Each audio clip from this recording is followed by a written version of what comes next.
दोस्तों, प्रभु यीशु मसीह में आप सभी को जय मसीह की। मैं रुपेश भारद्वाज आप सभी का स्वागत करता हूं डेली बाइबल न्यूज़ में।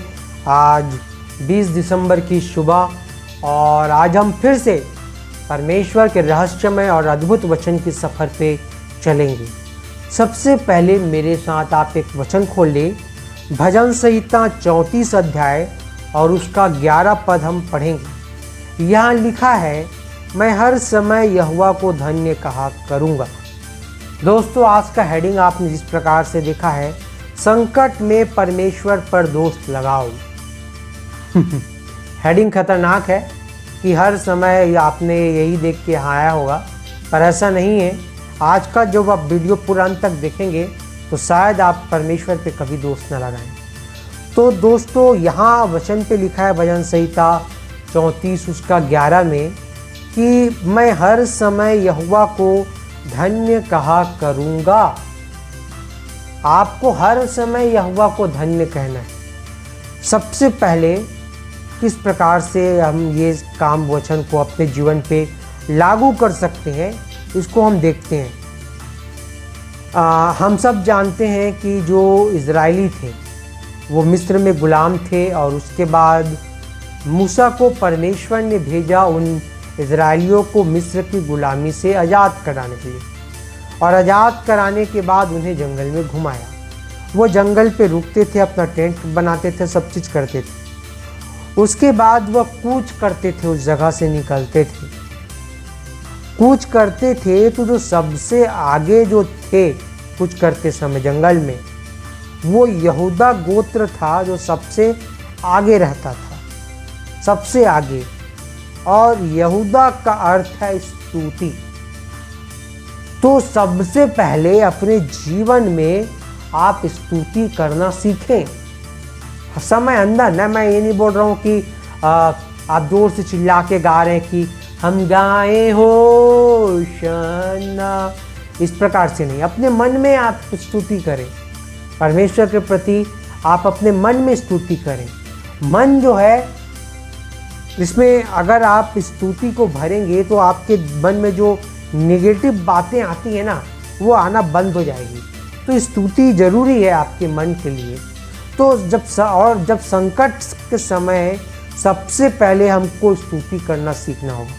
जब संकट होता है हमारे जीवन में, तकलीफ आती है, बीमारी आती है, आर्थिक तंगी आती है, तो सबसे पहले हमारे जीवन पे ये चिंता आ जाता है। हम स्तुति के जगह हम चिंता करने लगते हैं। तो वो चीज़ को छोड़ के उसको साइड करो, नो टेंशन, सब परमेश्वर के हाथ में छोड़ दो और परमेश्वर की स्तुति करना आरंभ कर दो अपने मन में। मैं ये नहीं बोल रहा हूँ कि आप गाओ या माइक लेके सबको सुनाओ, अपने मन में अपने परमेश्वर के लिए अपने परमेश्वर को सुनाओ। लोगों को सुनाने से कोई फायदा नहीं। दूसरा एक और एग्जाम्पल मैं बताना चाहूँगा। हम सब अय्यूब के विषय में जानते हैं। अय्यूब के लिए परमेश्वर ने खुद कहा था, उससे ज़्यादा आज्ञा मानने वाला पृथ्वी में सच्चा खरा व्यक्ति कोई नहीं है।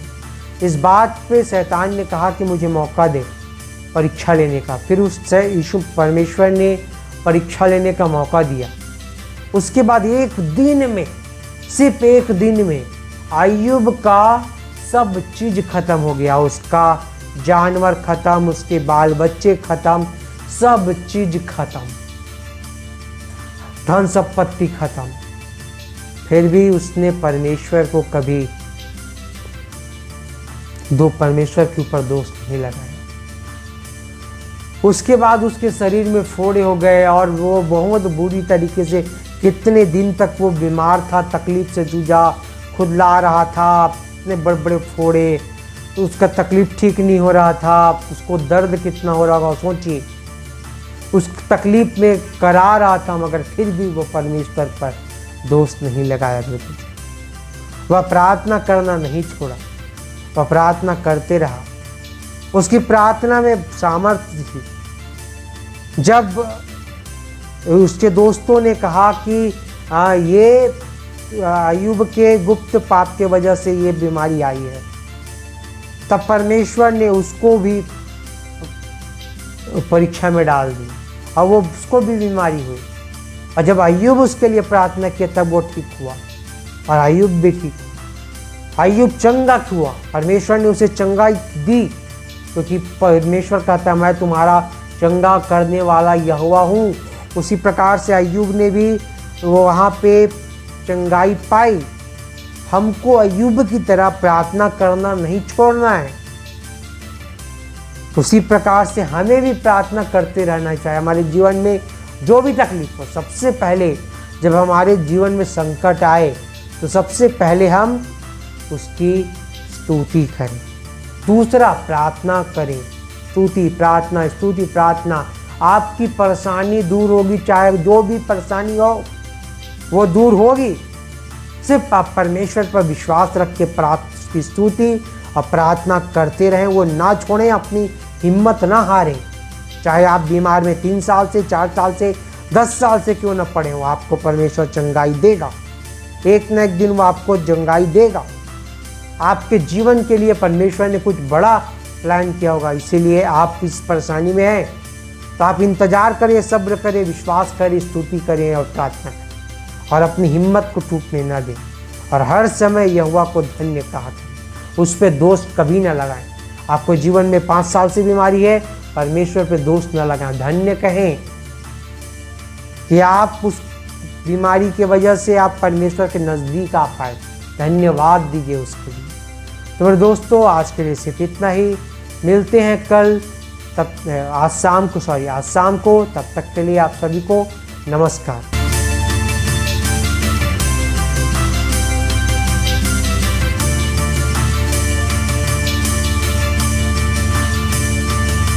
इसी तरह और भी हमारे भारत देश के लिए बड़े बड़े प्रोजेक्ट हैं, जिसके लिए यदि परमेश्वर पिता आपके मन को उभारता है तो आप अपनी आर्थिक सहायता राशि दे सकते हैं। आप डायरेक्ट हमारे बैंक अकाउंट में डाल सकते हैं, और UPI के जरिए भी आप अपनी मदद राशि डाल सकते हैं। नीचे दिए गए QR कोड को स्कैन करके, अन्यथा डिस्क्रिप्शन में दिए वेबसाइट के लिंक को क्लिक करके भी आप अपनी मदद राशि दे सकते हैं। धन्यवाद।